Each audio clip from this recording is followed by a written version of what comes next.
Ninachokuomba tu kwamba uweze kupunguza kasi ya hili tendo. Jamani, kasi gani tena daktari? Umeniambia nimekuelewa ndio. Usifanye kama chakula, nitakupatia dawa. Potea mtaa huu, sijui ndo yenyewe ndo sehemu ilipo. Unaelekea wapi? Mimi bwana namtafuta babangu. Nimetoka chuo, kwa hiyo namtafuta babangu. Sasa muda kweli sijaja kwenye mtaa, naona sijui kama nimekanyaga mdudu.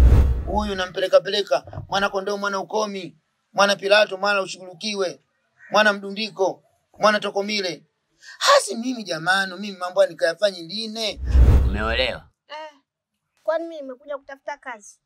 Sijaje kutafuta kazi hapa kusema nianze kuleta kicheti cha kuzaliwa, siji kitambulisho cha NIDA, hapana. Sijasema hivyo. Yaani namaanisha kwamba mimi sijaolewa. Wewe unavyoniona hapa mimi nimeolewa. Mwili wangu si unaona bado mdogo mtoto. Hivyo basi imemletea athari kubwa sana mkeo endapo kama msingekuja huko hospitali kwa ajili ya uchunguzi wa tatizo ambalo linalomsumbua huyo. Ingetokea athari kubwa tena kubwa hapo baadaye.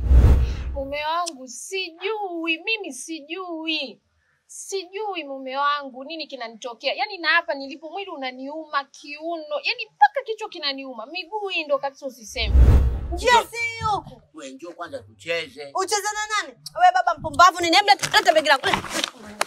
Leta. Wewe koma wenyewe mzee aofe kumbe. Kio jikaze, nyo. Mtoto mzuri wewe umenusurika kwenye mikono ya mzee Chupi. Ningekupata wewe. Nakwambia tungecheza kibaba baba hadi mimba.